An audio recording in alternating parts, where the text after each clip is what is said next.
गुरु प्यारी सात संगत जी, आप सभी को राधा स्वामी जी। संगत जी, एक आदमी ने बाबा जी से पूछा कि बाबा जी, जब हम सबको जाना ही है और जब हम कहते हैं कि जब हम जाएंगे तो शरीर यहीं रह जाएगा और आत्मा यहाँ से चली जाएगी, तो फिर जब हम भजन सिमरन करते हैं और अपने शरीर को दुख देते हैं, उससे हमें क्या ही फ़ायदा होगा, क्योंकि शरीर तो यहीं रह जाएगा ना, और जल जाएगा, राख हो जाएगा। तो फिर हम भजन सिमरन करके अपने शरीर को कष्ट क्यों दे रहे हैं।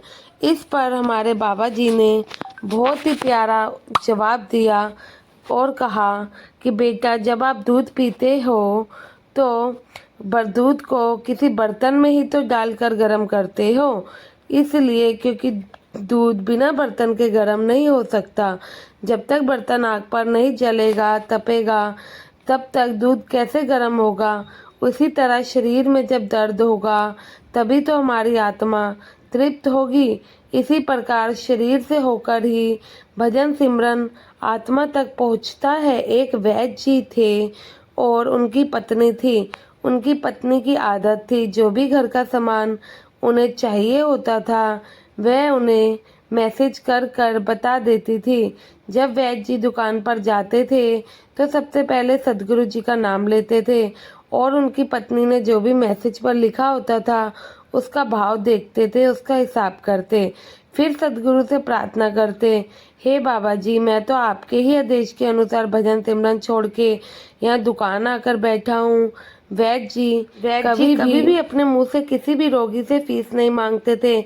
जो कोई जो देता था और वह ही रख लेते थे, कई लोग नहीं भी देते थे। बस एक बात निश्चित थी कि जैसे ही उस दिन के जरूरी सामान खरीदने योग्य पैसे पूरे होते थे, वह उसके बाद किसी से पैसे नहीं लेते थे, चाहे मरीज गरीब हो या अमीर हो। एक दिन वैद्य जी ने दुकान खोली, बाबा जी को जाकर माथा टेका, जरूरी सामान का मैसेज देखा तो वो मैसेज देखते ही रह गए और अपनी आंखों के सामने उनके तारे चमकने लगे, क्योंकि आटा, दाल, चावल, इन सब के अलावा उनकी पत्नी ने लिखा था, बेटी की शादी है 20 तारीख को, उसके दहेज का सामान। वह कुछ देर सोचे और बाकी चीज़ों की कीमत लिखने के बाद दहेज का सामान लिख दिया। यह काम बाबा जी का है, वह ही देखेंगे। उस दिन एक दो रोगी आए, वैद्य जी दवाई दे रहे थे। मैं वैद्य जी की दुकान के आगे आकर एक गाड़ी रुकती है और वैद्य जी ने उस गाड़ी पर ध्यान नहीं दिया, क्योंकि ऐसे गाड़ी वाले वैद्य जी की दुकान पर कई आते जाते थे। कार में से एक आदमी निकला जो कि सूट बूट पहना हुआ था और आकर वहाँ पर क्लिनिक में स्टूल पर बैठ गया। तो वैद्य जी ने कहा कि इधर आइए, मैं आपका चेकअप कर सकूं, और अगर आपने दवाई लेनी है, अगर किसी और की दवाई लेनी है तो बीमारी का पूरा वर्णन करें। तो वह साहब कहने लगे, वैद्य जी, आप मुझे पहचाना ही नहीं, मेरा नाम मदन है। आज से 15-16 साल के बाद मैं आपकी दुकान पर आया हूँ। मैं आपको अपनी पिछली मुलाकात का हाल सुनाता हूँ, शायद फिर आपको सारी बातें याद आ जाएंगी। जब मैं पहली बार यहाँ आया तो मैं खुद नहीं आया था, मुझे सदगुरु जी ने आपके पास भेजा था, क्योंकि बाबा जी ने मुझ पर दया मेहर की थी। वह मेरा घर आबाद करना चाहते थे। मैं कार में से घर जा रहा था, बिल्कुल आपकी दुकान के सामने आकर मेरी कार पंचर हो गई और ड्राइवर कार का पहिया उतारकर पंचर लगवाने चला गया और आपने देखा कि मैं कार के पास गर्मी में खड़ा हूँ, तो आपने इशारा कर कर मुझे बुलाया और कहा कि इधर आइए, कुर्सी पर बैठ जाइए। मैंने पानी भी पिया। बस इतनी गर्मी में आपने मेरी मदद करी तो मैं आपका शुक्रगुजार ही कर रहा था। पर मैं कुर्सी पे बैठा तो मैंने देखा कि एक छोटी सी बच्ची थी जो कि मेज के पास खड़ी थी और आपको बार बार कह रही थी कि पापा, मुझे भूख लगी है, चलिए ना। और आप उनसे कह रहे थे, बेटा थोड़ा धीरज रखो, चलते हैं। मैं यही सोच के उस दिन मन ही मन परेशान हो रहा था कि मैं आपके पास आकर बैठा हूँ, मेरी वजह से आप खाना खाने तक नहीं जा पा रहे हैं और मुझे आपसे कोई दवाई खरीद लेनी चाहिए ताकि आप मेरे बैठने का भार महसूस ना करें। तो मैंने कहा, वैद्य जी, मैं पिछले कई साल से लंदन में रह रहा हूँ। लंदन जाने से पहले मेरी शादी हो गई थी, लेकिन अब तक बच्चे नहीं हैं। यहाँ भी इलाज करवाया और वहाँ लंदन में भी, लेकिन किस्मत में निराशा के अलावा कुछ नहीं मिला। आपने कहा आप निराश ना हो, उसके घर किसी चीज़ की कमी नहीं है। आस औलाद, धन दौलत, सुख दुख, सब जीवन मृत्यु सब उसी के हाथ में है, यह किसी डॉक्टर के हाथ में नहीं और ना ही किसी दवा में होता है। जो कुछ होना है उस कुल मालिक के हुक्म से होता है। औलाद देनी है तो उसी ने देनी है। मुझे याद है आप बातें करते जा रहे थे और साथ में पुड़िया भी बनाते जा रहे थे। सभी दवा आपने 2 भागों में बांटकर 2 अलग-अलग लिफाफों में डाल दी। फिर मुझसे पूछकर आपने एक लिफाफे पर मेरा और दूसरे पर मेरी पत्नी का नाम लिखकर दवा खाने का तरीका बता दिया।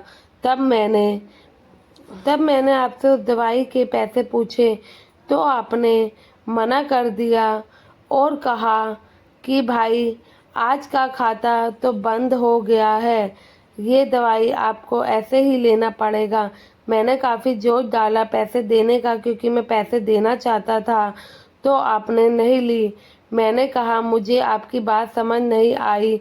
तो इस दौरान वहाँ एक आदमी आया, उसने हमारी बातें सुनकर मुझे समझाया खाता बंद होने का मतलब क्या होता है कि आज के घरेलू खर्चे के लिए जितने पैसे आपको चाहिए थे मालिक से आपने मांगे थे वे आपको मिल गए हैं, इससे ज़्यादा आप पैसे नहीं लेते हैं। मैंने जब घर जाकर अपनी पत्नी को दवाई दी, सारी बात बताई, तो उसके मुंह से निकला वह कोई इंसान नहीं देवता है, उनकी दी दवाई ही हमारी मुराद पूरी करने का कारण बनेगी। आज मेरे घर में 2 फूल खिले हुए हैं। हम दोनों पति पत्नी हर समय आपके लिए प्रार्थना करते हैं, आपका शुक्रगुजार हैं हम। इतने सालों तक काम में व्यस्त था, नहीं तो खुद आकर आपसे धन्यवाद के 2 शब्द ही कह देता। इतने बरसों बाद आज भारत आया हूँ और यहाँ कार केवल यही रोकी है। वैद्य जी, हमारा सारा परिवार लंदन में सेटल हो गया है।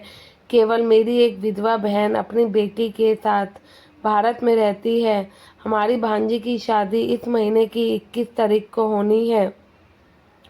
ना जाने क्यों जब मैं अपनी भांजी की शादी के लिए कोई सामान खरीदता हूँ तो मेरी आंखों के सामने आपकी वह छोटी सी बेटी आ जाती थी और हर समय मैं डबल खरीद लेता था।